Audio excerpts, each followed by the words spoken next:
The cost of our actions is high. Others pay the price without having been actively involved. I have seen refugee camps as big as cities, sprawling in the desert.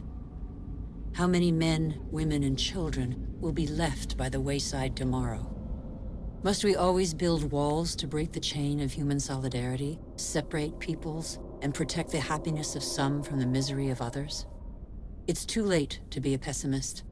I know that a single human can knock down every wall. It's too late to be a pessimist. Worldwide, 4 children out of 5 attend school. Never has learning been given to so many human beings. Everyone, from richest to poorest, can make a contribution. Lesotho, one of the world's poorest countries, is proportionally the one that invests most in its people's education. Qatar, one of the world's richest states, has opened its doors to the best universities. Culture, education, research, and innovation are inexhaustible resources. In the face of misery and suffering, millions of NGOs prove that solidarity between peoples is stronger than the selfishness of nations. In Bangladesh, a man thought the unthinkable and founded a bank that lends only to the poor. In 30 years, it has changed the lives of 150 million people. Antarctica is a continent with immense natural resources that no country can claim for itself, a natural reserve devoted to peace and science. A treaty signed by 49 states has made it a treasure shared by all humanity. It's too late to be a pessimist. Governments have acted to protect nearly 2% of the world's territorial waters. It's not much, but it's 2 times more than 10 years ago. The first natural parks were created just over a century ago. They cover over 13% of the continents. They create spaces where human activity is in step with the preservation of species, soils, and landscapes. This harmony between humans and nature can become the rule, no longer the exception. In the United States, New York has realized that nature does for us. These forests and lakes supply all the drinking water the city needs. In South Korea, the forests have been devastated by war. Thanks to a national reforestation program, they once more cover 65% of the country. More than 75% of paper is recycled. Costa Rica has made a choice between military spending and the conservation of its lands. The country no longer has an army. It prefers to devote its resources to education, ecotourism, and the protection of its primary forest.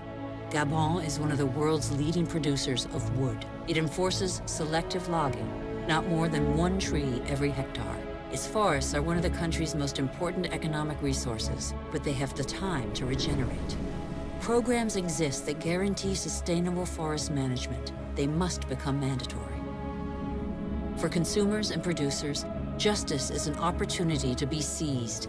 When trade is fair, when both buyer and seller benefit, everybody can prosper and earn a decent living.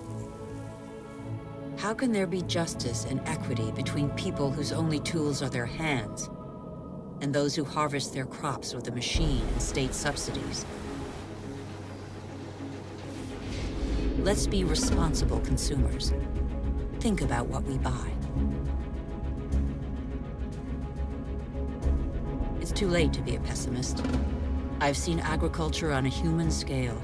It can feed the whole planet if meat production doesn't take the food out of people's mouths. I have seen fishermen who take care of what they catch and care for the riches of the ocean. I have seen houses producing their own energy. 5,000 people live in the world's first ever eco-friendly district in Freiburg, Germany. Other cities partner the project. Mumbai is the 1,000th to join them.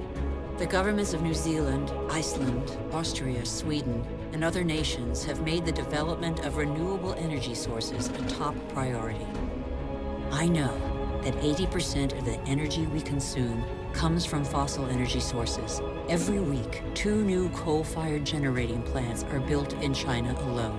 But I have also seen, in Denmark, a prototype of a coal-fired plant that releases its carbon into the soil rather than the air. A solution for the future? Nobody knows yet.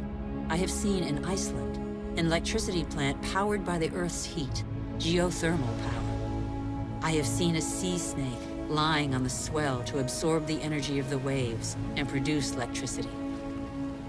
I have seen wind farms off the coast of Denmark that produce 20% of the country's electricity.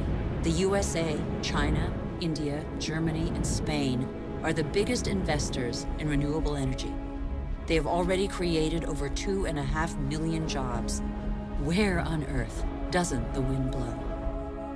I have seen desert expanses baking in the sun. Everything on Earth is linked, and the Earth is linked to the sun, its original energy source. Can humans not imitate plants and capture its energy? In 1 hour, the sun gives the Earth the same amount of energy as that consumed by all humanity in 1 year. As long as the Earth exists, the sun's energy will be inexhaustible. All we have to do is stop drilling the Earth and start looking to the sky. All we have to do is learn to cultivate the sun. All these experiments are only examples, but they testify to a new awareness. They lay down markers for a new human adventure based on moderation, intelligence, and sharing.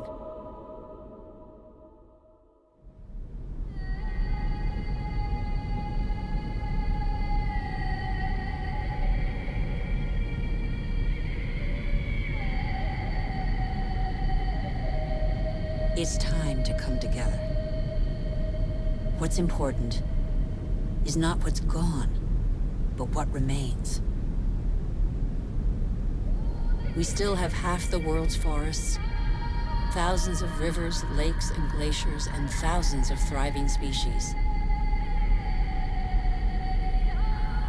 We know that the solutions are there today. We all have the power to change. So what are we waiting for?